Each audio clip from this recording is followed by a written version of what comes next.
Hi. Welcome to the 9th episode of The Anatomy of BL. I am Tobbs, aka Peanut. I am Gubs, aka Dandelion. Peanut Dandelion. And we're still on the pursuit to rank all, technically 92 but 91 BLs that we've watched so far. Today we are dealing with the MAME category. In case you don't know who MAME is on board. Yeah. She authored Love by Chance, Tharntype, Don't Say No, and now Love in the Air. She has other books, but those are her most popular ones. Yeah, and the ones that we're ranking are the ones that exist within the Love by Chance universe. Don't Say No is not included intentionally because we don't watch it. Like, we don't really... We opted out. We kind of opted out, because we flippin' hate the introduction part of these characters. We don't even want to find out what their story is. But yeah, we'll talk about that when we get to Type season 2. When we get to season 2 of Tharntype. So, but kicking this off, we're going to start by what? We're going to start with Love by Chance, which is the first BL I've ever watched. And also the first BL we ever spoke about. Together. Literally, it was our coming out story. the backstory of this is basically we were on campus and I had watched a couple of episodes. I wasn't done with it yet, but I watched a good chunk of it, and to me the story was so good that I felt like an overwhelming urge to talk about it. At that point, the other two of our friends, in our friendship group, had gone home. It was literally just me and Tobbs on campus alone, and we were walking, and I was like, Tobbs, promise not to judge me. And she was like, what do you mean not to judge me? I didn't know what you were gonna say, but I was like, okay, what are you saying? Yeah. So she was like, okay, I promise not to judge you. And I'm like, promise not to judge me. Like, please promise not to judge. I told just cop it out. Just cop it up. What is wrong with you? Especially because at that point, we'd only been friends for a couple of months. Literally, was it even months? That's fine.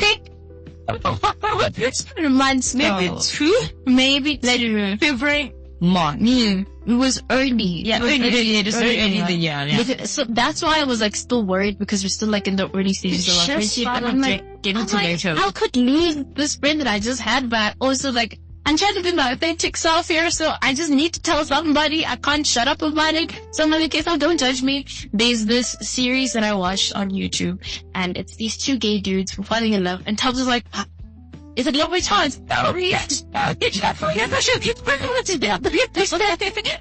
it Love by Chance? And like, they started describing it. I was like, oh, it's just like, it's a Thai, like, drama. I know it's weird, because at that point, like, we weren't even that deep into, like, Asians. Yeah, we weren't. So I was like, it's a Thai drama, and like, they don't even speak English. It's this tall, like, shy man, and like, this short, pretty rough one around the edges, like, dude, and like, it's a cute story. And she's like, is it Love by Chance? And I'm like, yeah, just hold on. And like, we prayed out so hard. For me, it was like, firstly, so I started watching BLs when I was in high school. Well, matric specifically, that like my year of matric. Yeah. Final year of high school. Yeah, final year of high school, 2017. I started watching BL. It was too weird to, that's any kind of weird way. It's just like, how do you explain to someone that you're not really that familiar with that you watch BLs? It's not something that's common. It's not common in now it's whatever. Now it's whatever. I can't mention it, but like back then, like,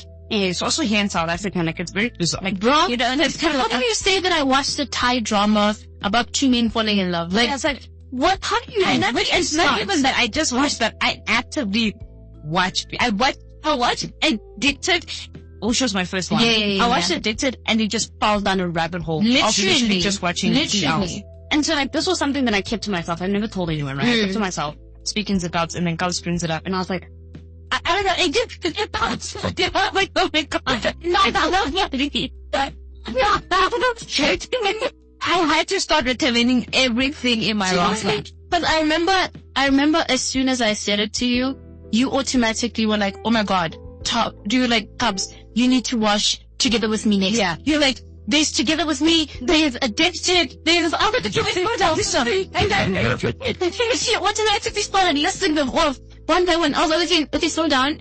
I'll watch Together With Me next. And she's like, dude, you don't know. It's so spicy. It's not by chance. It's not by chance. It's crazy, bro. Together With Me. And then I was like, okay, cool. So then that's when we started having a tradition of like watching BLs together. So it'll be a thing where it's like, I'll watch something and then I'll come back and tell her about it. Or she'll watch something, come back and tell me about it. Or we'll simultaneously watch something together at the same time. So it just became a thing that we did. Some of the shorter ones, we'd watch them on campus together. Yeah. But that's basically the origins. The origins. This is like, we have sentimental value with this drama because this is the one. Chances are like, this is the one drama that kind of kicked off our BL journey together. Okay. So that's the synopsis. Okay. So then, Pete is a handsome and rich university student who's incredibly timid. His shyness stems from he's trying to hide that he's gay. One day, Pete gets hit by a boy on a bike. The kind-hearted boy named A apologizes and himself him out. In the past, those whom Pete trusted often used him for his well. A now steps in so Pete won't be taken advantage of by his frenemies. Over time, A looks out for Pete and protects him from the world. Somewhere between their intense closeness and shared soft touches, A develops feelings for Pete that go beyond friendship. Pete doesn't want A to know the pain of being ridiculed for dating a man, so he ignores his own feelings for A. But Pete falls deeper and deeper in a love with the kind-hearted boy on the bike who once hit him purely by chance. Okay. Like I said before, sentimental value is unlocked with this drama, but I'm not going to try to let that, I'm going to try not to let that, cloud my judgment. Yeah. Oh, okay. So, starting with the main couple, A, Pete, their dynamic, I have to honestly say I loved it. It was my favorite. It's my favorite dynamic. I feel like this was the perfect introduction to BL for me. I agree. I think because other couples can get toxic. Yeah. Real quick. From the jump. If you started with one of the histories, it would be like, especially the early ones. Yeah, if you started with Obsessed, you would be like, what? I let him not got into BL at all. Okay, we're okay. But so their dynamic, very cute. I like that it's a soft couple. Soft couple vibes. The one is a tall giant baby. He's so soft on the inside, but he's tall. And he's like, that's kind of like the selling point as a couple as well, because the one that you would expect to be the typical quote unquote top in the way that BL frames it. So it's like this dude who's good looking, prince you know, comes from a rich family, right? And he's really, really tall. Yeah. So the entire, usually you would expect that to be the typical top. Right? And then the typical bottom, right? A kind of does not fit that at all because his personality surely is. Exactly, because it's like this short person, very not that rich, right? Yeah. Comes from a kind of a rough background, but you would expect that his personality would be the one where it's a bit more on the docile side. But it's nah. His personality doesn't take shit even. When he has to fight, he's willing to tussle. And when it came to protecting Pete, I'll fight. He literally held no stops. It was no holds barred. He will fuck a man up. Actually. He will fuck a man up. I like even their slots. So we said they made when A accidentally hit Pete. It was goofy though. It was good. Hatched him up. Yeah. A little friendship developed. Hospital or whatever. A little friendship developed where it was gosh, they see each other in their meet and then they speak to one another. It's okay. I have to point out immediately that Pete from the jump felt an attraction towards A. Yeah, because in particular because we said in the description that Pete always had people who Pete, as much as he's docile, he's not stupid. Yeah. Right? So he knows that a lot of people only find him attractive because of his money. Yeah. And his looks. But A was the first person to just kind of do something for him out of just wanting to do something. Yeah, he's just a nice guy. Yeah, he's just a nice guy. He's I'm not I don't even want you to pay me back, because Pete was literally like, man, I'll pay you back, it's okay. Yeah. And he was like, nah. Like, it's fine now. I took you to the... Exactly. That's all that's decent, like, that's common human decency. Like, it just, I don't need to be paid back. Yeah. Just doing Which was very foreign for Pete. Exactly. It's either he has rich friends or rich people around him, probably, or both rich, so I feel they're not going to do whatever. Or it's people using him what he has. So this was like meeting A was a very foreign concept to him. Their development I also think was pretty cute. It wasn't just like off the cuff and all of a sudden. It was literally like these, like they said, they have like these like soft touches, like every now and again they look into each other's eyes and they're like something here, but like it was very much a slow burn, because I think the first which I don't mind for them, honestly. Same, I also really liked it for them, because I think they only got together in the middle of the entire thing. So and I do like the fact that the underlying tone of the relationship, there is a level of friendship there, right? Yeah. They weren't friends from the jump. You could tell that there's already romantic undertones from the beginning. From the very beginning. From the very beginning, they were just meant to be in a relationship, you could tell.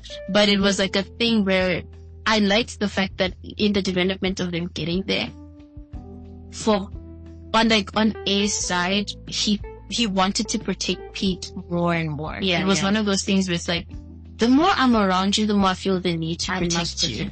Like, I just want to hold you and protect you. Tiny person. I know I'm smaller than you. Exactly. I just want to encompass you in my arms. Literally. He was like, I just want to make sure that you feel protected no matter what. I want to make sure that you feel comfortable no matter what. And it's not because of what you have or who you are. It's literally just because you bring that side out of me. And I don't know how to handle it. Why do you have this effect on me? I really like your chance. Especially at that time. Honestly, there's not, at the time when it was released, I think it was one of the best. It was one of the best. Well, let me run this back. The couple, A and Pete, were one of the best of their time. The side couples, I had to be specific because like, you, don't is she? Okay.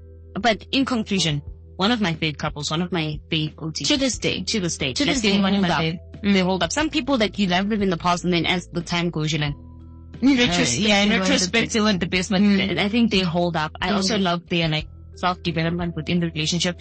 Pete was a person who was mostly insecure, but as he was with A and what you see him slowly develop more confidence in his own way, and also like identify, because even though he knew people were using him, he still allowed people to use him. That's the thing. He didn't stand up for himself. He didn't stand up for himself, but like with A, he slowly was like, this person is willing to protect me for me. I should also be willing to say, no. I need to be kind and helpful, but there are limits to how much people can take from me. So I like that. Him like learning how to speak up for himself in regards to not just, like, he learned how to stop putting people's emotions before his own. Yeah. Because he started learning how to actually vocalize, these are my needs. Yeah. This is what I want.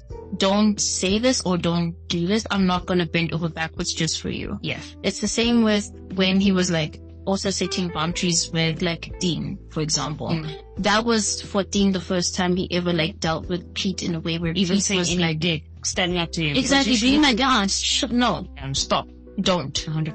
So I flip and love that development for Pete's side.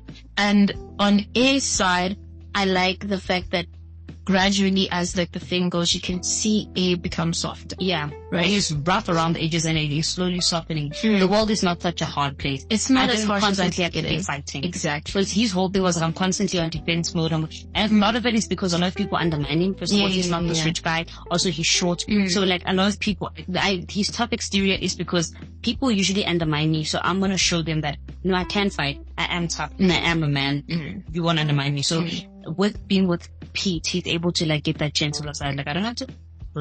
I can let people in. I can just be. I can be me. I don't have to be afraid of being vulnerable. Basically. Yeah. Because I think for him, it's like if I'm vulnerable, I'm fucked. I'm fucked because I'm already smaller. Exactly. I'm already being undermined. Yeah. So I like that. I like their development. They're my OTP. They hold like that. Deadass. Now moving. Second. Tin and Can is also a couple. Tin and Can start. Their start was disastrous disastrous. And it was honestly, I'm not gonna say this is like enemies to lovers, but it's not done well, right? It's definitely a unique enemies to lovers. Yes, I'll say that. I'll say that. Yeah, I'll give them that. It's a unique enemies to lovers. I personally don't actually hate Tin and Can together. I actually really do like them. Yeah, I like them. Don't get me wrong. But like, I think MAME was kind of lost as to how do I make them develop as a couple, especially from the jump. Okay, fine. They hate each other. Tin is an asshole. Can is a little bit of a naive buffoon. But whatever. So, but he's very loyal to his friend. So what has been clashing is that Tin is trying to do some. Tin was always interfering. He was trying to like be like, no, Pete. It's not that I even like you, but you can't be with A. He's classless. He's like, you can't be with A. You should be with someone like me. A's poor, we're rich, be with me. And that's when Can stood up for his friend, being A, and being so like, just because we're not rich like you doesn't mean you get to talk down. Not you fucking bitch. Get the fuck away. Exactly. And somehow, Tin's revenge was, let me kiss you. That doesn't make sense. It doesn't make sense. But because for me, honestly, He was calling him dirty. Like, y'all, you dirty. Exactly. And then I'm gonna kiss you. What? See, honestly, for me, right, their dynamic made more sense later on. Later on, when we can see that, oh, his attraction comes from the fact that Can keep standing up to him because he doesn't have. But I still don't like that. He just exactly that aspect of it. That's where I was like, that's all that I feel like. MAME herself was kind of lost as to how do I make this jump, right? Yeah, how do I get them from these people that are bickering to the stage where they tell each other in a romantic sense? So she had to add this thing where it's like, I feel like we didn't have to have that. Honestly, I feel like we would have had the same effect had it been Can just yelling at him and then Tin for him flocking that, oh shit. This is the first, like, oh, I don't normally get, like, maybe he yells back, people don't fucking talk to me like this. Why the fuck do you talk to me like this? And then Can is like, I'm not scared of you. But I think MAME thought that it wouldn't be spicy enough, so she added that element of it's like, we don't need that. No, because then I think the second time around, they were in the locker room and he was taunting him and he was like, you want me to kiss you again? I'm gonna kiss you again if you don't shut up. And I said, what the fuck is going on here? Like, what are we doing? Anyways, but, and so a lot of the bickering is literally just about A and P. A lot of the start of their, like, a lot of them is just them bickering about A and P. But the undertone is that they fighting for each of their classes. Are just like the representation right now. Can you say, just because we're poor, doesn't mean you get to talk down to us. And then Tin, is saying, no, I feel like people of the same class should be separate. With the same class. Yeah, because he's also coming from the place of saying that, like, he thinks A is using Pete. Yes. He's thinking, in his mind, he's like, no, you guys are poor. Why else would you be trying to associate with us? You want our money and all that stuff. So both of them are arguing these like points, but they're using A and Pete just their Yeah. At the same time, there's this sexual tension between one another because quote unquote, I have to use because like what air quotes across it was whatever. But what jump started their whole thing even? Like, the thing that, besides the kiss, what was the next level there? Cause I know that, Can didn't like that the first, like, he wiped his lips for the bro. Yeah, he had his whole, like, white, lips thing. I think it was Tin himself, because Tin started hanging around Can because of the fact that he was like, what does Pete see? Oh yeah, I remember. He was exactly. Like, oh, yeah, he was just like, what? Basically, he was just trying to understand why would Pete go to them, right? And then, the thing that also attracted him to Can so much was when, I think he was being homophobic, and he said something about A, right?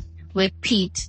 I think it was a dirty car incident, right? Yeah. Where he was like, oh, why are you calling me dirty? Or when Can said something to him and he was like, oh, why do you call me dirty when you know that your friend is doing even dirtier things towards Pete? And then he was like, shut the fuck up. Yeah. Keep my friend's name out of your fucking mouth. Otherwise, I will murder you. That's the thing that I was like, you say these things and yet you kiss. Like, you are a very contradictory person. Like, you're very confused. And I'm arguing with you and you're like, what are you, sir? Get your shit together. Get your shit together. So he said that, and then the thing that started making him want to hang around Can even more was him seeing how fiercely loyal Can is without any like monetary gain, because he was like loyal as hell towards Y to A. exactly to A, and A doesn't give him anything, but he was like, fuck you, this is my friend, piss off. So that's the thing that made him want to hang around him even more. So yeah, their conclusion in season 1 was that they didn't get together. Basically, die. The first time Ten finally was like vulnerable, he was like, listen, okay, I actually am in love with you. I am in love with you. Like, I didn't know when this happened, because he doesn't swim his tears out. He's like, you're not handsome. You're not rich. You're not smart. You're not funny. Basically, you have nothing. You have nothing, me, but yet I like you. It's not kind. It's not cute. I'm sorry. If a guy said that to me, I will kill you. Dude, say you like me. Just say you like me. End the day. Or say I'm like, regardless of whatever, I'm still attracted to you. Something. Don't do this. You're not all these things. You're basically nothing, but I like you. You're worthless, but you're worthless, but at least I am liking you. But anyway, and Ken was like, Ken was like, listen, I don't know what love is, to be honest. Like, I know we've been hanging out. I know we've kissed on several occasions, and I know I've been to your place. I know we have all these also things. Those kisses, question mark, like not question mark, but like those kisses, contextual, question mark. Hey, question mark, bro. But I don't know what love is. I don't know what I'm feeling for you. So like, I'm gonna have to say no. And then Ken goes and has his cry in the shower. That's how the whole thing ends. It is so iconic. It's like iconic. That's how the whole thing but like, we're gonna have in season 2, so we'll get whatever. Yeah, we'll get next. I hated how season 1 ended. I'm not even gonna lie. I actually really hated it, because as much as I really didn't like it's confusing how they even got together in the first place.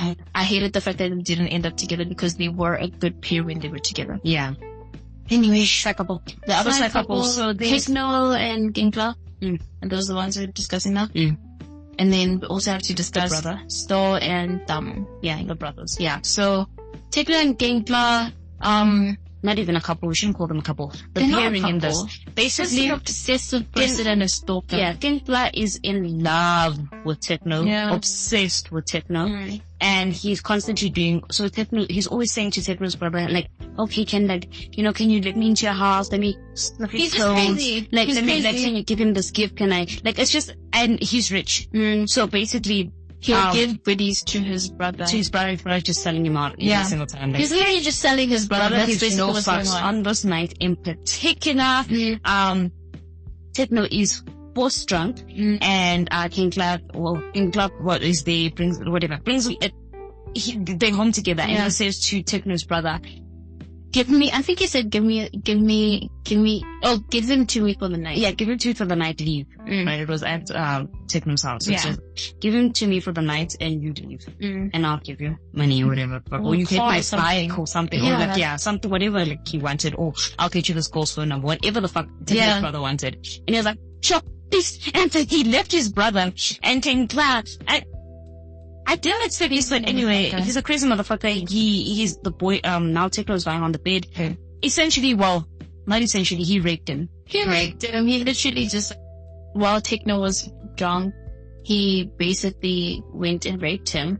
And from how I hear it's described in the books, it was a confusing thing for Techno, because when he remembers it through his drunk filtered brain, he enjoyed the experience. No, but I only like those things because when Miley starts dancing on the line or whatever. At the end of the day, this was the same thing I said with Gen Porsche, right? Yeah. Someone can have a pleasure with something but that doesn't mean it's not consent. Exactly. Consent is a completely different thing from a person liking a situation. Like, if I never gave you, just because I enjoyed the actual, it's the same because it's the same, like I said, I think I mentioned it when we talked about King Bush, the entire situation of, the fact that when a person rapes you, you can climax. That's happens. The thing. It does happen. It's a natural body response. You can't control your body. Like, exactly. It's a natural body response. You can climax, but just because that resulted in a climax does not mean that the entire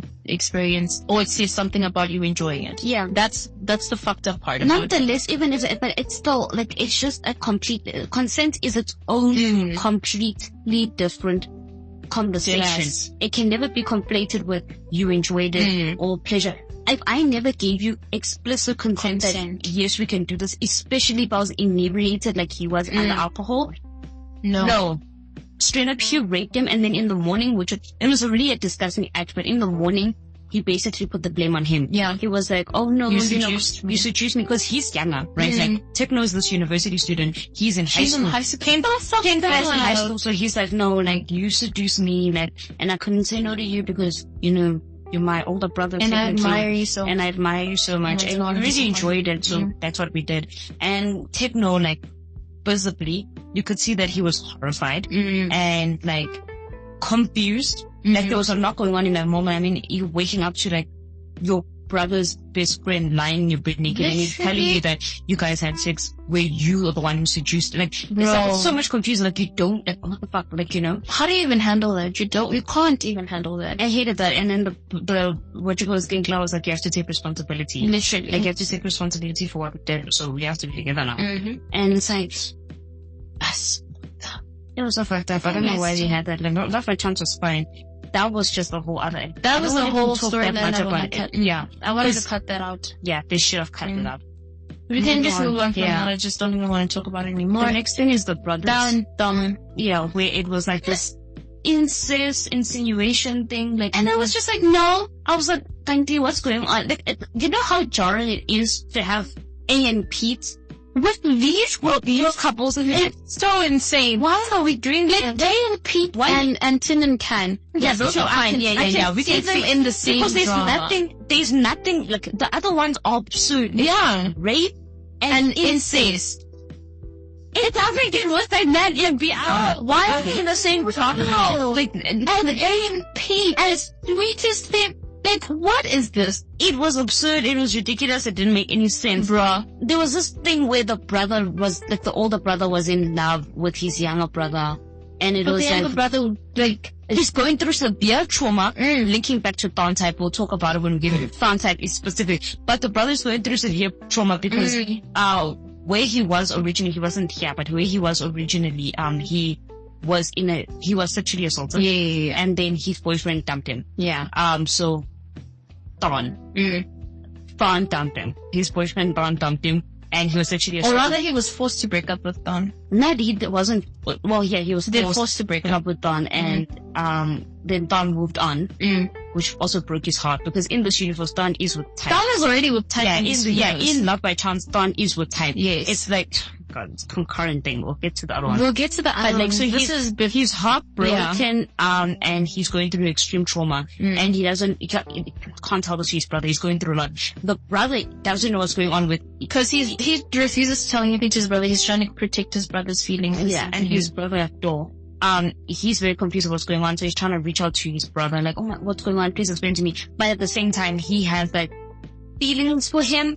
And so it's like weird. It's just fucking weird. I don't know why we had to do that. I was just like, why can't it just be a brother who's there for his brother? Yeah, why can't it be like the reason for his concern is because it's his brother? So it's his brother, but he also has feelings for him. Like, because he also not all feelings between men have to be romantic. Come on, MAME, get your shit together.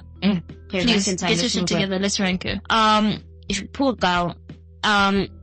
Half of the couples I would remove them completely, and then the other half I would love a story with them. Well, the problem is that these big changes need to be made. It's already, yeah. C tier, mediocre at best. It will never be, I'm sorry, I love A and Pete, and I love Tin and Can, but Not by chance, honestly. Yes, I have some serious loyalty towards you as a drama. Yes, I thank you, MAME, for presenting me with one of like the characters that I flippin' love to this day. One of my most beloved characters. But my God, you also presented me with one of the characters that I fucking hated the most. And we're still gonna get to some of them. These are not the only ones. Season 2, let's get it. Season 2, let's go. Synopsis is: growing up in a wealthy family, Tin has always enjoyed the privileges that inherently came with wealth. Never denied a thing. He had the world at his fingertips, yet his heart constantly reminded him that there were more important things in life than wealth and privilege. But with people using him as a means to better their own lives, he had little chance to explore the desire of his own heart. Suspicious of anyone who tries to get close, Tin has closed his heart off to the world until the day he met Can. An innocent and rather impressionable young man, Can has never met anyone quite like Tin.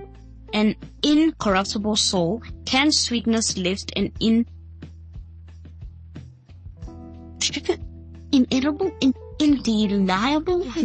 What the fuck? Where? Indelible. I don't know what that means. Indelible impression on Tin, and their friendship blossomed overnight. However, as Tin and Can drew closer, Tin began to realize his feelings for his friend were quickly becoming much stronger than those of simple friendship. Mustering the courage to tell Can how he felt, Tin admitted his feelings for his friend, but Can cannot accept them. Heartbroken, Tin must now decide where things go from here. Does he give up on the boy who stole his heart, or does he hold on to the hope that eventually true love will conquer all?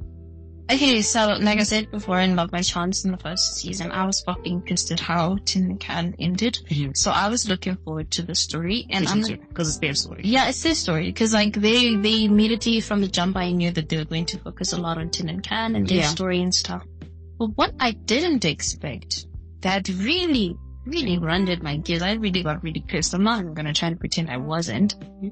The fact that they pretended as if season 1 between Tin and Can didn't happen at all. Oh yeah, I don't like that, because it's like you can't do a sequel and then like we're supposed to like have amnesia. Like it's like no, but I was like, yeah, you're gonna have to name it something else. You can't say Love by Chance season 2. Then you're gonna have to say Tin Can or something. I was literally like, I was honestly so pissed, mainly because of the fact that, mind you, even though like that scene with Tin in the shower was like a bit goofy, not gonna lie, I did like laugh a little bit, right? I still was emotionally invested in this couple, right? I still got really pissed at the fact that like, oh, they didn't end up together, right? Didn't get a happy ending. I was already invested in this couple. So you want to tell me that all that emotional investment was for nothing? Writing the story, give it up. Like, you literally just like are going to trash the whole thing? Because you couldn't get Saint for season 2? That ass. Fuck you. Couldn't get Saint, so they were like, okay, but we have to do something. Let's still have the same exact. We don't even have to like reinvent anything, because we could have had the exact same storyline. They just didn't want, just without Sting. No, but they were having the struggle of like they needed to have them fight about A and Pete. And if Saint is not there, no, but the whole thing is the fact that if they had picked it up where it ended. But that's what I'm saying. They weren't stupid about it, because we working under the pretense that A and Pete dated and they finished their relationship. No, not finished, but they dated and then Saint had to go. And it wasn't running concurrent or simultaneously with Tin and Can's story. Tin and Can's story takes place after Saint leaves, and it's like, that's kind of weird. You could have just picked up from season 1. You could have just picked up from where it ends, because we could have still used the exact same excuse, maybe in the middle of like, of them, of fucking, you could have even added it as another storyline instead of having like fucking cry all the fucking time. Yeah. Okay? We could have used it, exactly, we could have used it as another storyline, maybe, while after they had the entire thing, add in the fact that, all of a sudden Pete had to go to America or whatever, because that was the entire thing. Yeah, just be like, oh, Pete had to go to America, now he's trying to, like, Candace trying to show up for him, and like, now's the whole thing. That's what happened the entire time. Like, it doesn't make sense to, like, I was so angry. I wasn't even gonna, like, they should have, like, yeah, there were ways they could have gone about season 2, but like, the way they would, like, the only way you can enjoy season 2 is if you don't know season 1. Yes. It's like, you just have to pretend it never existed. And just then you go to just, season and 2 then, straight. yeah, go to season, at least you look at season 2 as a standalone, you're like, okay, then I can ride with the story because you don't know anything about season 1. Exactly. So, I'm gonna have to go, okay, so that's, it's first. So that's my first off, right? But in terms of, like, general screen time, I felt like A got way too much screen time. I also agree. And it was just him crying. It was just him crying. I agree if you gave him like a cameo where we like, oh, okay, there's A, whatever, A, but like every other scene is in Cam's story and A's story as well. And it's like, no, but like they got their season, like they don't have to be the main couple. I mean, I'm sorry, they doesn't have to be still a main. You can drop down to like fifth lead or whatever. Yeah, exactly. Like, it doesn't have to be up there because, like, I mean, if it was also like he was crying for like a couple of episodes and they showed, but it was the entire season kept saying A, and I'm like, guys, like, no. I understand us trying to show that, oh, A is not dealing with this well, right? But it doesn't mean that he has to be on screen every single time he's dealing with it. We always need to. He shouldn't even be there every episode, but he was there exactly. He was literally there in every episode. For me, honestly, had he appeared maybe in episode 1 through 3, right? And it's him breathing. That's what I was saying. And then everything else in between is just it's just sprinkled in. Maybe we hear about how he's doing through a phone call. That's how he's doing. That's how they should have done it. Exactly. Maybe he's still not doing well. Maybe he's still. No offense to the actor. I know you had to get your bag, but like, you were in your bag. I'm not even gonna dog on you on that shit. Yeah, but get your money. But like, what the fuck? Why did we have to keep seeing that shit? Exactly. So for me, we didn't have to see the entirety of the grieving process.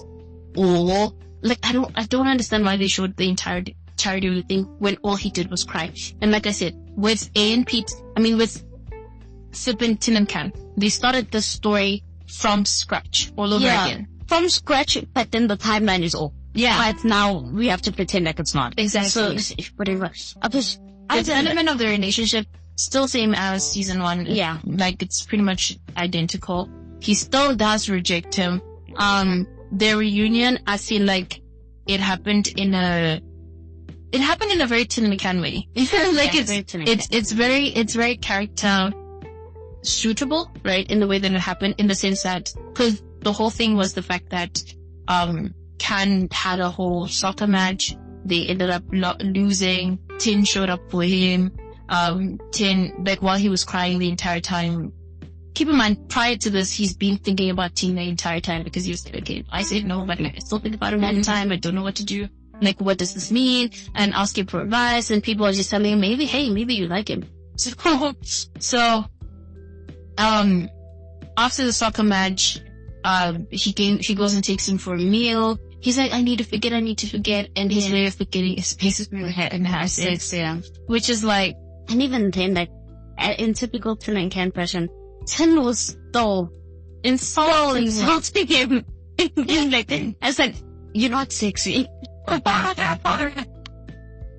You're not sexy. You don't turn me on. But you're not sweet. What?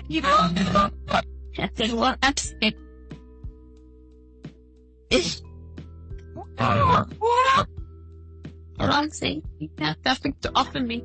You're not even handsome. You don't even have to admire me. But like, I'll have sex with you. Because I love you.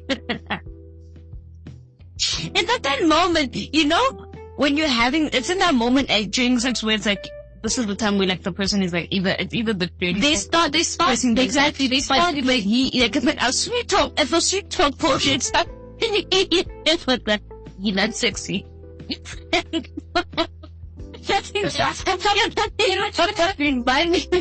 Have nothing to offer me. But here I am. But I still want you anyway. And they play this romantic music that's supposed to be cute. I'm like, bitch, what? Oh, it's playing there. You don't need to say it. We get it.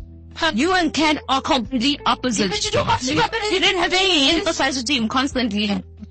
Oh, and look, you heard. No. And Ken was eating that up. He was eating that shit out. Like, he was like, yes. Come on, Ken. This is beyond a degrading kink. I thought that was. Like, Yeah. hey man, I know that we're trying to like emphasize their differences and how like despite their differences, Tin and Can still love it. Yeah. And like he doesn't have to keep saying it though. You get it. He's trash. Other than that, I think their couple was pretty good. They were a good couple. Can was good support system for Tin because Tin has his issues with his family. We're gonna get into it just now. We're gonna get into it just now. And Can was constantly there. He was like, no, I'll support you. Even in terms of fighting for him, like when he found out that him and his brother, he's fiercely loyal. He is a fiercely loyal person. When he found out that when Can told him that, my brother has actually always been shit to me, like, in this family, and the black sheep and blah, blah, blah. Can didn't even keep his mouth shut for one night. He was like, yeah. And he met the brother and he was like, oh, it's your chance. I remember even went off on the little girl. Bro, I was on the knees. He's on the knees. Innocently. Yeah, and then had to like, I started right. Okay, down there and leaving his door. And I literally took like 10 being like, no. She's innocent. Yeah, she's a kid. She's a child. But he it's not him. For him, it literally is just like he is loyal. It doesn't matter. It doesn't matter who you are. My man. I'm a love story. Yeah. And he's like, no, she's a child. She has nothing to do with this. Exactly. Like, yeah, me and my brother have our things, but you don't bring children into it. And was like, fair enough. I'm sorry. I'm sorry. Taking a little bit too far. I just saw Reed when I saw them. Yeah. I know how much they hurt you. And, I don't want you to be hurt. So, yeah. The entire dynamic is actually quite cute. Cause it's like Ice Prince with just like goofy clown Jester. That's their dynamic. Ice Prince and goofy clown Jester. What love to watch also stupid and hilarious.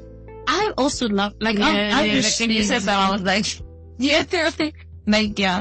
Anyway, so, in the context of what's happening with Dean's family, which is like the main part of the story, or a large part of the story, or all that, Dean has an older brother who has a deep inferiority complex when it comes to Dean, mainly because of the fact that I think he came from the first wife, or he's a bastard child or something like that, right? No, he's the bastard child, right? So, he always felt the need to be better than Dean, right? So that he can be the one to take over the companies when they're older, basically.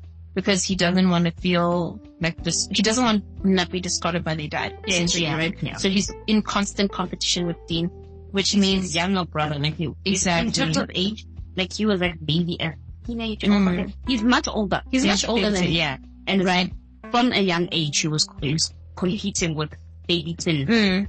So, and he was doing this by basically treating Dean well to his face, but behind Dean's back he would like see the most vile things about him. So that's when Dean sort of like learned how to have these defense mechanisms up, because he was like, okay, the one brother that I admire more than anything in the world is basically saying I ain't shit behind my back. How the fuck do I trust anybody else in the world, right? So that's why he's so cool. That's when we find out why he is the way that he is. And then, okay, so the brother himself, like we said, has an inferiority complex. He kind of has a redemption arc in a way, because eventually he does confront his own insecurities in relation to Dean, right? And him and Dean kind of make up by the end. It's still not like a talk about the fact that this is why I was like this is not a conciliation of I understand. Like we understand each other more, basically. By the end, also the brother himself is also gay, but he married a woman. Had a child, exactly. But the brother himself has a really fucked up story with his bodyguard like thingy, where like the bodyguard person doesn't have an identity of his own, like kind of like lives for Dean's brother, which I don't like. That whole relationship, scrap it. I don't like it. I don't like it. This entire like, I'm fiercely loyal towards you. I'm gonna give my life towards you because I have no purpose. He's not a fucking god, okay? Jesus, just say no. Like, no, people with that. I didn't like it. Love and subservient behavior. No, literally, like it's not the same. It's not the same. Literally, he was in this dynamic with this person who he kind of referred to as a slave, It was literally not a good dynamic at all. It was fucking toxic to that T. Like, it was just not a good dynamic. I wasn't on their side. Relationship, yes. Scrap the entire relationship. I was not there for it at all. Be together. Exactly. I was like, you two, please don't be together. I don't like it. I don't like it at all. There was also, outside of them, there was also the Techno and Gangplank situation, which, man, chill. In fucking season 2, baby. I would have their story, and honestly, their story wasn't one that even started from the beginning again. Like, theirs was continuing, right? And it was continuing trash. Like, I don't know why. I don't know if they were trying to make us feel sympathetic for King Clark busy. I think they were apologizing to. Like, he's busy apologizing. He's like, oh no, I'm sorry, like whatever, like sending flowers and all that stuff. And then we see Techno like almost breaking, and we're supposed to long for them to be together. Like, and we see these moments, like I said, in the context of the book, it's explained that he has this complex feeling of whether I enjoyed it or not, right? He even vocalizes this in the drama. He was like, when it was happening, I felt like I enjoyed it, but like, I'm sober now and I feel so much regret. And I'm like, okay, so the thing that like is stopping you isn't the fact that he did this to you. Yeah. It's the fact that it's your little brother's friend. Like, literally, I was like, you missed the mark. I was like, this is where MAME does this thing where she brings in this thing and you think, well, there's going to be a lesson, but no, she misses the mark. It's like, this is the wrong thing we focus on. Like, the problem was the sexual assault. Because I have a thing that I can't be with the person who violated me in that way in my most vulnerable moment. And when after that tried to manipulate me afterwards, like, how am I supposed to trust you and even see it in any kind of way? The whole little brother thing should just be a tag on at the fucking end, like, oh, my little brother's friend, whatever. But the main meat of this is that you also now is my little brother are a criminal. I don't know how that. We're not close enough. Because I can't trust you. I can't trust you, and I can't trust your friend. Because you as my little brother, you knew what the fuck he was about to do to me, and you still let him. You knew 100% because you knew he was that obsessed. Exactly. With him. You knew exactly what the fuck he was about to do to me, and you still let him. Scrap that story. So that entire Techno Gangplank situation, don't fucking like it. Don't like it. Just fuck it. No. Stupid. No, it's stupid. I don't like the fact that at the end they even implied that they got together. Yeah, there's an illusion of like, oh, he might be. No, it should have just been a flat out, you're not getting together. Like, exactly. I don't know who you giving hope to? Who is it out there? Who are like, oh my, bro. No, like, no. Gosh, it. That was stupid. No, that guy should have been in jail. Should have been in jail. Truly. That's the one bad thing you can. No. Exactly. The one storyline that I can say that kind of had a redemption arc for me was the brothers. Daw and because of the fact that by the time we got to season 2, Dam picked up with the fact that Daw had feelings for him, and they literally sat down and had a conversation where Dam was like, I understand. I think what you're confusing is your protective feelings. Yes. He's like, I understand you have really strong protective feelings for me, but I don't think they're romantic by nature. And I think you know they're not romantic by nature. You feel more, because there was a bit of a love triangle situation where Thor had feelings for this girl, but he felt the need to protect his brother. So he was like, no. You feel protective over me, and I need you to stop because I want to become more of myself. Yeah. He's like, I'm trying to find who I am. I'm trying to become more comfortable in who I am. I'm trying to get better. And if you keep like hanging over me all the time, I'm never not going to get crippled. Exactly. Turning on to you. He's like, I'm never gonna know how to be independent. So I need you to like stop, go be with the person that you're supposed to be with. So this one got a redemption arc. Yeah, because I was worried. I was like, my God. I was like, the side couples in this are the worst. It's incest, and like the slave thing going on the side. Wow. Then the brothers had a redeeming thing where they were like, no, this is not incest. Which I wanted from a lot of the histories. Which we never got, so this was nice. This was nice. Also with the slave dynamic, I feel like the thing that would have made it okay for me, calling back to the previous episode, please, like, or just know how to have a separation, like have your own identity in a relationship. Oh yeah. There's like other dramas, like we talked about in like the other episodes, that the thing that makes it not so bad is the fact that they emphasize that having an identity, your own identity in a relationship, is essential for that relationship to. So the fact that he didn't have his own identity was my main. So Yeah, it would have been redeemed more. Even though, like, the brother was just trash in the way that he was treating this man his entire life. Yeah, he was just trash. He was just trash in the way he treated him for the entire life. For somebody that you're in love with, you really don't know how to treat a person that you love. Anyway, ranking. I liked it less than season 1. Same. Because the only couple we cared about was Stinker, and all the others, whatever. The brothers had a bit of a redemption, but still, like, I still preferred that they wouldn't have tried to conflict sibling emotions. I don't know why we even tried romantic that. in the Why first did we place. even go there? Why did we even bring it up as a possibility? It was a weird U-turn to have. I think it should go into, as much as I love Tim and Ken, I think it should go into Do Not Forget Yeah. D tier.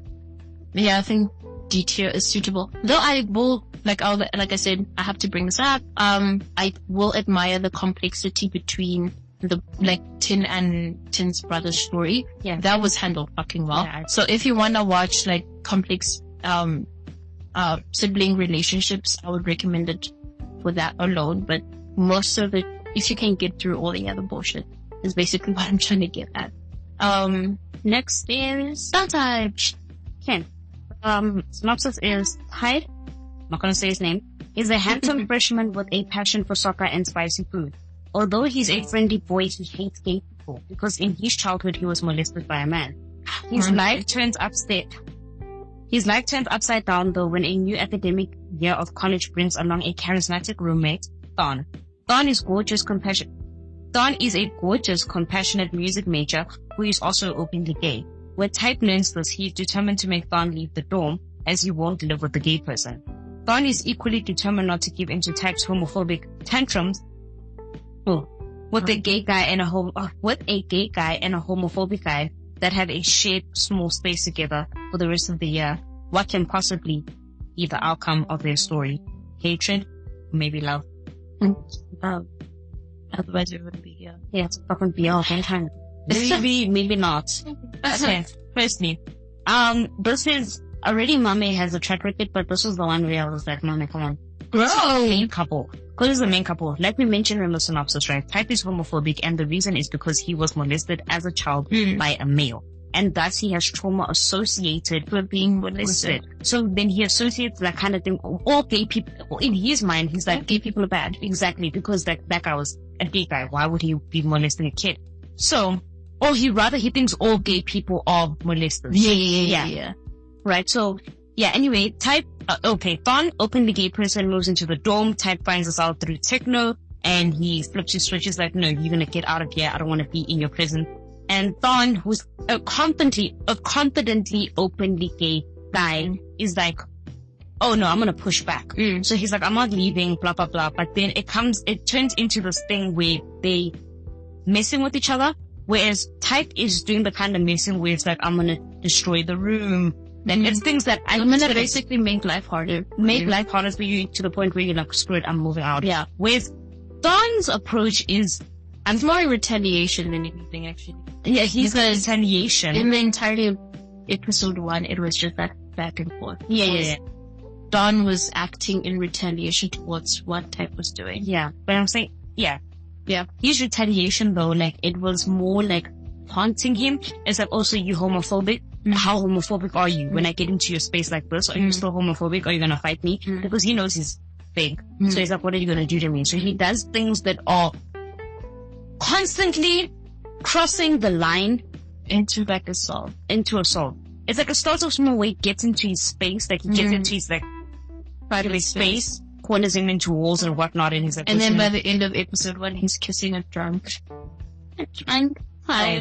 on his bed and leaving hickeys all over him just to prime him into thinking that they had sex, and then he's going like, come on. And this is the person that we just stereotype. I don't understand why they would do this, because Type already is working under the stereotype of gay people are molesters. Yes. Like, gay people are people who just do the shit. And yet we have now Tharn, who's supposed to be our main guy, do that. Yeah. As a proof that, no, we're not. Bro, what the fuck? He's like, no, you homophobic, I'll show you.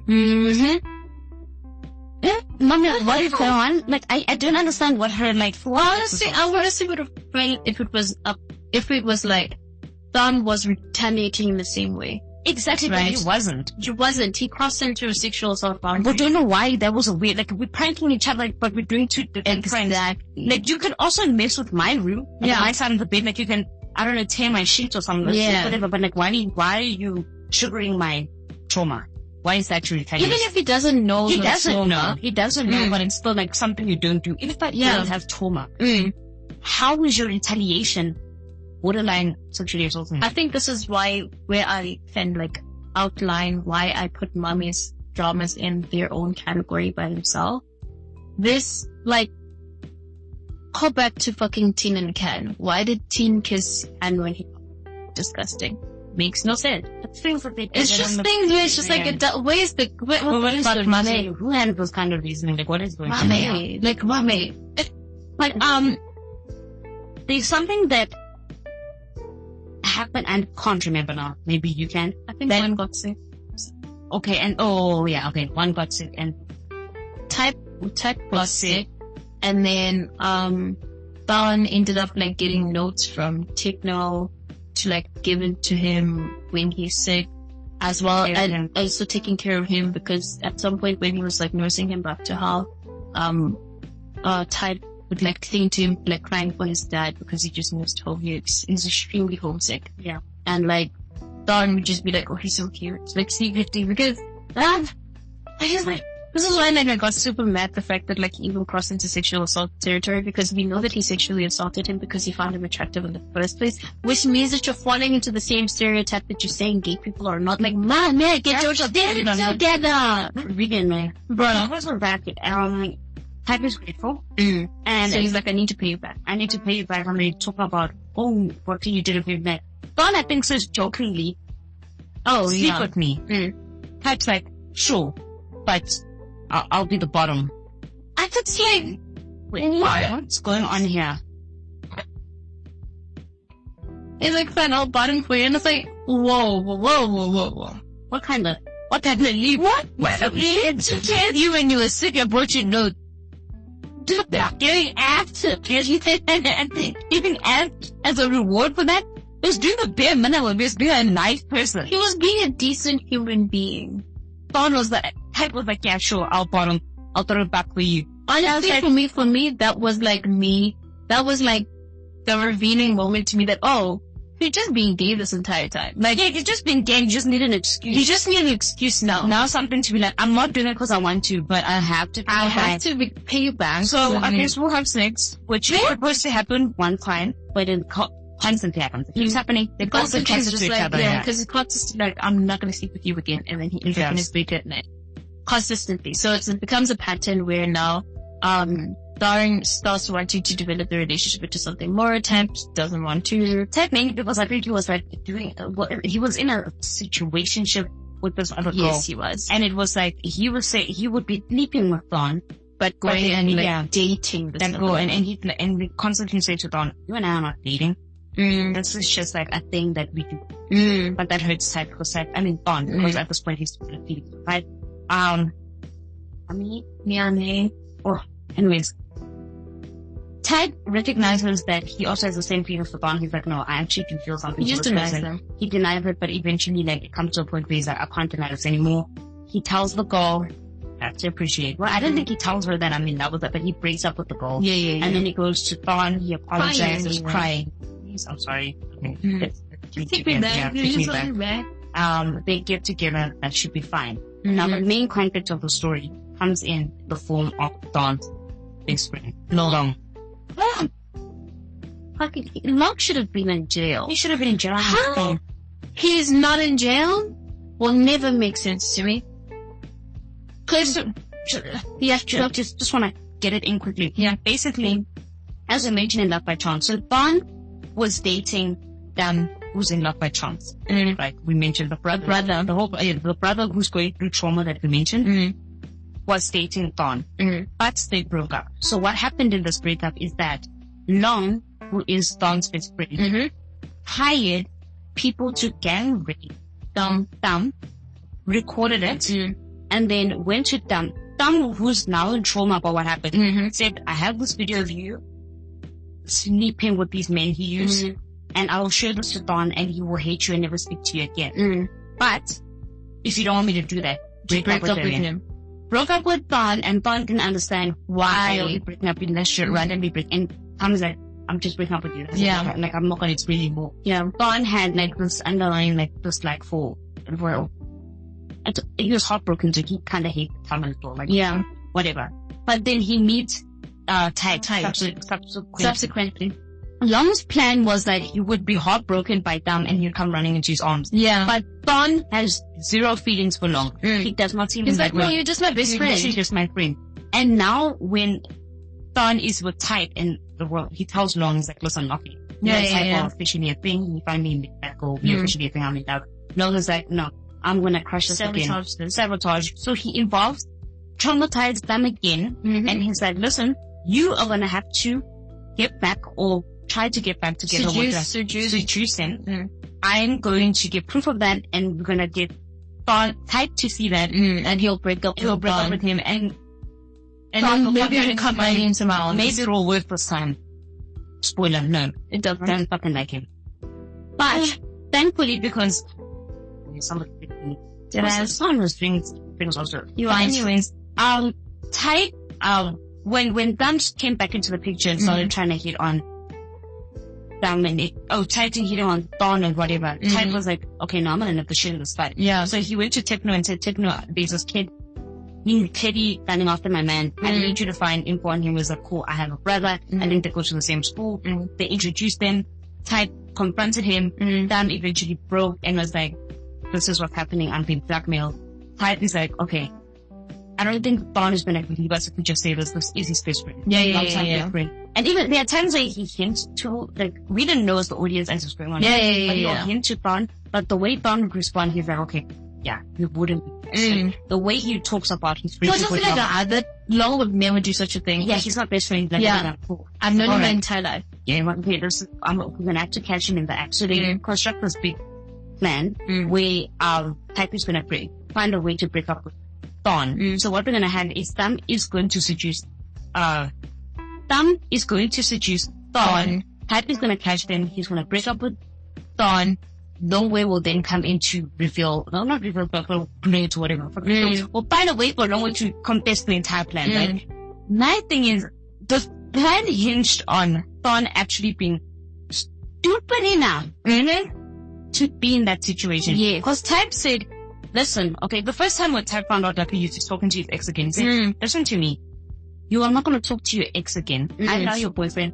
If I see that shit, I'm breaking up with you immediately. No questions asked. He's like, okay, I have to help out. Dan because he's in a dodgy situation. I'm like, dude, call fucking security, the cops, do something. Why are you going into the room with him? Exactly. And then you are so big and strong, and yet this tiny boy is hitting you down. And then I sound, stop. It's like, pull down, like, why? Hold on, push him, hold on, and it's, But thankfully, Thorn was standing out, so the plan worked. Long got exposed. There's a whole thing. Flippin almost killed Type because when they were having like with the Rock, like almost killed him. He's insane. He's actually like, you literally hired people to go rape this. Why is he not in jail by the end? It doesn't make sense. And then at the end, they're not friends anymore. Exactly. And then at the end, we find out that, he has abandonment issues because apparently he felt like he was abandoned by his sister or some shit like that. And it's like, I don't give a shit. He needs to be in jail. He's insane. He needs to be in jail. I don't care how bad your life is. We don't do that. Rancor. Tharntype season 1. Season 1. My God, I think it's, because of the sexual assault that Thorn does, his very icky ways, the entirety of the character of Long, right? The way, the mishandling of Thumb's situation as well. Just, my God. I think it's D. Like, mommy, I love you, but babes, I think it's D, Jonathan. Like, the premise is there, but the execution looks, I can see what you're trying to do. I can see what, like, they were trying to, when you read the synopsis, you're like, okay, I can see. You can understand, but, like, the way that everything, the execution was just not, because, come on. If we're gonna talk about a character that has internalized homophobia, that doesn't necessarily mean that we need to take that out by doing non-consensual acts on him. Also, like, his internalized homophobia and trauma was healed by the dick. Yeah, first time he had sex with Thorn. All of a sudden it is gone. No more trauma, no more homophobia. Like, plus there was also that entire situation, I forgot about it, that entire situation where he was revealed to be homophobic on campus and like being, yes. I'm not going to get into it. I just not recommend. Yeah, too, let's get it. Thorn and Type have been together for 7 years and both are enjoying their mostly harmonious life. They still do bicker and meet up with university friends. Now both working adults, Type and Thorn face difficult issues as they learn that life isn't always just flowers and candy. Can they overcome their challenges or will they? But their issue in this one the most is their lack of communication. They don't know how to talk, and when they do talk, especially Type, like he almost gets annoyed by the conversation. Like, I just don't want to have this conversation. Their biggest conflict is them not agreeing on the status of their relationship public. Type wants to stay in closet. We're not telling people we're dating. For various reasons. First, the main reason is the reputation of Thorn and Thorn's family. Because they're quite an important family. Yeah, they're rich. And like he's like, no, okay, if people find out what they think about you and your family, I'm not just thinking about me, I have to think about your family. Where is the family? But literally the entirety of the family is like, we keep and love your boyfriend so much, why aren't you married yet? Nobody cares. It's only Type. It's only said. And then also, so like, oh gosh, but Type himself, he wants to come on. He wants to get married. He's like, no, I just want us to be a normal couple. Yeah. Like, I don't want us to have these struggles, blah, blah, blah. That's their big conflict. Yeah. And then in between, and they're not, whatever. The inability to communicate that properly to one another. But in between, well, the villain of the story, because I'm not going to get into the other stuff. We need a villain as well. The villain is Fiat is the villain of the story. And it's this young, university boy, because at this point, Type works as like a sports injury, like specialist type, physical therapist type situation. So he gets hurt while he's like playing basketball. It's the confused scene ever. It's actually really funny. Look it up if you can. But so while he's treating this child is like getting really, really like attached towards him, and like he doesn't know any boundaries, doesn't know how to respect any of his wishes. It is like, oh, you're my senior. He's just like all up in his face the entire time. He's like, I'm gonna be close to you. Even when he finds out that like he has a relationship. He's like, I don't give a shit. I want him. Exactly. And he's doing all these things while he also has another friend on the side where like the friend is the friend that's always been there for him. Leo has feelings for Fiat, but never really was brave enough to actually vocalize them. Both of them have feelings for one another. But none of them can vocalize it because both of them are like, we can't ruin our friendship or something like that. And yet, so instead, he decides, I'm gonna just destroy everyone else's relationship. Make everyone else miserable. Because Fiat just fucks around a lot. He sleeps with a lot of people. I don't know. And then he leaves the person who's there constantly there. And it's like, but like, why do you need to fuck around with other people? Exactly. And I hear what you're saying about like, he's gonna leave me whatever. I don't know where you get that from, because you kind of a very hard person to stay with, but he has stayed with you. But why the element of screwing other people? Why can't you have, like, why can't it be those relationships with like, I have feelings for you, I can't confess, so I'm just gonna have that unrequited love? But why do you have to involve fucking with other people? He's literally just a destructive person. And so, it's one of those things where it's like, and then Rapper or Leo can see that he's basically is so destructive. And Leo is literally like bare minimum. You know, don't piss me off like that. You know that one time when like Leo was like, oh, I've watched you fuck over so many people. Like this time I can't let you do it, like, because I guess it's because fucking Tharntype. But he's like, oh, I've been watching you like destroy other people's relationships. I'm like, so you've been there. So you're aware. So you're aware. Why are you guys doing this? Exactly. Why over here? Why did it take? Because I don't want to really talk all that much about this. I don't know why it took the whole thing where they kidnapped him. Like they basically like drugged him, kidnapped him, and then Type had him in a situation where he was like confessing with his blindfolds on that the real reason why he does this is because he's trying to get Leo's attention the entire time. Leo was in the room listening. Like, has 100% of your attention. Bro. When has his attention? How is his world not rotating around you right now? Like, every single time he even sees Leo speaking to a girl, he crumbles and he's like, I need to destroy something so his attention will be diverted towards me. And it's like, my God. They were fucking ridiculous. And it's just, I don't care. They got together at the end. They were, oh my gosh, we love each other. I don't care about them. I don't care about them. They have their own show. Don't say, no, we didn't watch it because I just didn't like their introduction and this. Yeah. I don't see him as a very complex character. I feel like he's just a big child throwing a fucking tantrum. Go to therapy, you're rich enough. Leo himself, he's an enabler. It's basically the relationship between an addict and an enabler, basically. A narcissistic person with an enabler. So it's like, no. You need therapy. You need to learn how to set boundaries and actually vocalize what the fuck you're thinking about. So, no ways. I didn't want to watch it. Tharntype, because like I said, you sabotage relationships, Fiat kids type. Thorn saw that, freaked out, he was like, you cheated on me? Oh, what the fuck? Type got really, really mad because he's like, okay, so shows how much trust you have in me. Literally, I'm like, telling he didn't even like listen to him. Because he didn't even listen to him the first time. Yeah. He literally just like freaked out and left. And then like, Type was like, oh. Like when he got back home and he was like, okay, you didn't even try to listen to me. Dawn was like, do you think I'm blind? Do you think I'm stupid? And I'm like, I get it. I understand where he's coming from. But at the same time, you saw him literally push him back and Fiat was on the ground. How does that not clock in your head that maybe something else was going on? I don't know. Just Dawn from season 1 was like, just actually, never mind. I'm taking my word back. Dawn was just dumb across the board. He's just stupid. Yeah, he's just a stupid character. To be smart, but he's supposed to be one of the smartest characters, but he's fucking stupid. Anyway. So, what else did we mention? So much. They finally talk. Mm-hmm. They finally talk at the end.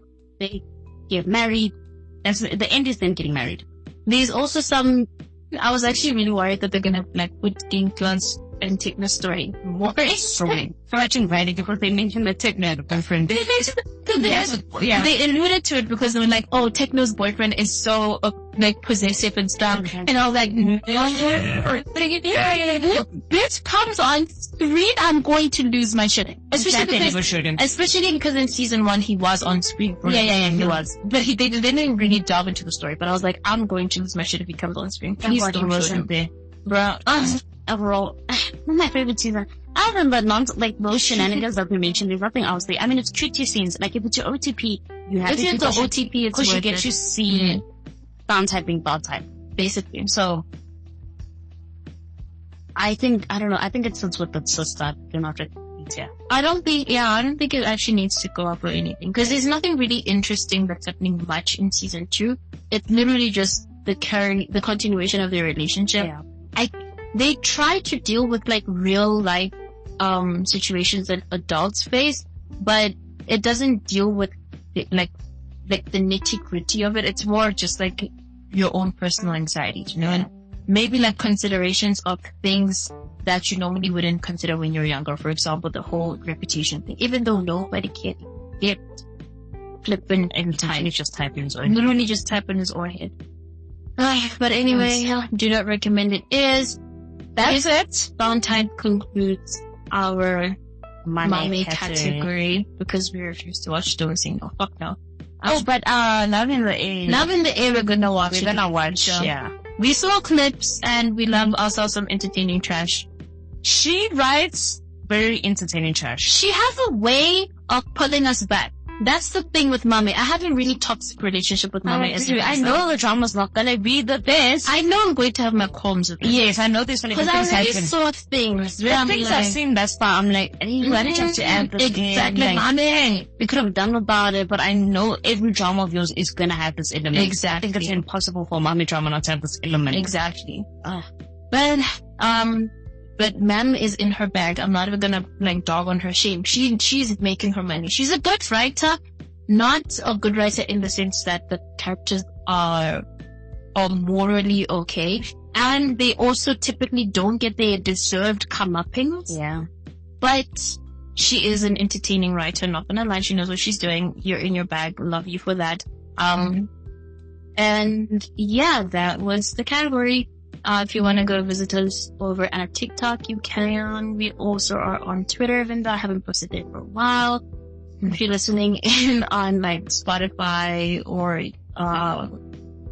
maybe not on Apple Music, there's also Amazon as well. Just a bunch of like different podcast spaces.